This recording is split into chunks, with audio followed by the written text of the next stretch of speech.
Hello दोस्तों, आपको बहुत बहुत स्वागत है इस ज्ञान की बातें चैनल पर। जय श्री कृष्णा, राधे राधे। यहाँ पर हर तरह के ज्ञान की बातें सुनकर आप अपनी जीवन में उतार कर अपने जीवन को सुखमय आनंदमय कर सकते हो। सिर्फ सुनने या देखने से नहीं, बल्कि आपके जीवन में उतार कर अपने जीवन को एक अलग दिशा प्रदान कर सकते हो।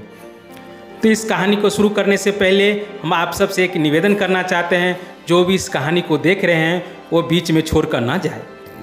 पूरी कहानी सुनने से ही आपको अच्छी और अलग कहानी का तभी आपको ज्ञान प्राप्त होगा जब आप पूरी कहानी सुने। और आपका समय बहुत कीमती है, वो समय आप हमें कीमती समय देने के लिए आपको बहुत बहुत धन्यवाद।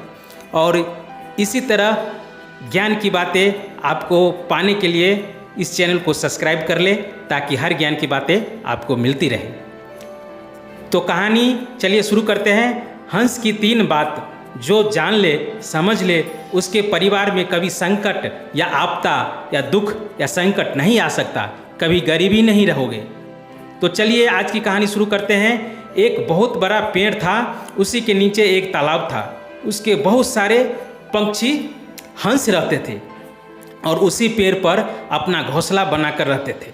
लेकिन वहाँ पे एक बूढ़ गिद्ध भी रहता था। बहुत वृद्ध हो गया था, उतना कि वो उड़ भी नहीं सकता था। वहाँ के शिकारी से भली भांति परिचित था। वो हमेशा उस हंस को समझाता था कि एक शिकारी आता रहता है, यहाँ पर सारे पंछियों को पकड़ कर ले जाता है, इसलिए उस पेड़ को छोड़कर कहीं और घोंसला बना लो। लेकिन हंस सब अपने मगन में था, कोई चिंता नहीं, इसलिए कि जो तालाब था उसमें बहुत सारे भोजन उपलब्ध था। ज़्यादा मुश्किल नहीं था भोजन तलाश करना। जब भी कोई हंस को भूख लगता, तालाब में उड़कर आ जाता और मज़े से पेट भर के उस पेड़ पर फिर आराम करने लगता।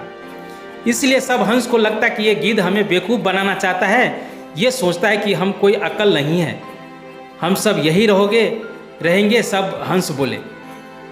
एक दिन सारे हंस कहीं घूमने चले देता है, क्योंकि खाने पीने में तो मस्त रहता है। वो चल देता है बहुत दूर घूमने, दूर उड़कर चला जाता है। तभी संजोग बस उधर से एक शिकारी गुजरता है। उस पेड़ को देखकर सोचता है जरूर कोई न कोई पंछी बैठता होगा, क्योंकि वहाँ पे बहुत सारे घोंसला दिखता है। क्यों ना यहाँ पर जाल बिछाया जाए। और शिकारी वही करता है कि जाल बिछा देता है उस पेड़ पर, और शिकारी अपने घर चला जाता है। वह गिद्ध को नींद आ जाता है, कुछ देख नहीं पाता है कि सारे हंस आ जाते हैं, और जैसे ही बैठता है उसके जाल में फंस जाता है। हंस चिल्लाने लगता है, बचाओ बचाओ। तभी ये आवाज़ सुनकर गिद्ध की आंखें खुल जाता है, तो देखता है सारे जाल में फंसे हैं। हंस कहता है गिद्ध से, हम सब की जान बचा लो, आपकी बात को नहीं माना और आज हम पर ये संकट आ गया, मुझे क्षमा कर दीजिए और कोई न कोई उपाय करिए ताकि हम सब की जान बच सके। गिद्ध ने बोला, आपको पता था, और आपको पता तो नहीं था, लेकिन हमको पता था यहाँ पे ऐसा होता है, इसलिए मैं तो समझता था, लेकिन तुम किसी ने मेरी बात को नहीं माना। ठीक है, जो हुआ सो हुआ, अब ध्यान से सुनो मेरी बात। जब कल शिकारी आएगा तो सब मरने की नाटक करना, ऐसा लगना चाहिए कि मर गया है। कोई भी शिकारी मरे हुए पक्षी को अपने घर में नहीं ले जा सकता। सारे हंस यही किया। जब शिकारी आता है तब सारे मरने की ढोंग करता है, और जब शिकारी देखता है सारे हंस मरे पड़े हैं तो जाल से निकालकर सब एक तरफ फेंकने लगता है। सारे हंस निकलने के बाद शिकारी जाल समेटने लगता है। तभी गिद्ध इशारा करता है कि अब तुम आज़ाद हो। तभी सारे पक्षी हंस उड़कर आसमान की तरफ उड़ने लगता है। शिकारी को कुछ समझ में नहीं आता है। इससे पहले ही सारे हंस उड़ चुका होता है। शिकारी को कुछ समझ में वाकई नहीं आता है कि अचानक ये क्या हो गया।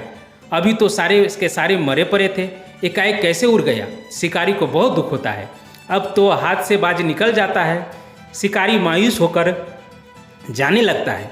इसलिए कहता है, दोस्तों, बड़े बुजुर्गों की बात मानना चाहिए, अपने से बड़ों की बात हमेशा मानना चाहिए, अपने माता पिता की बात हमेशा मानना चाहिए।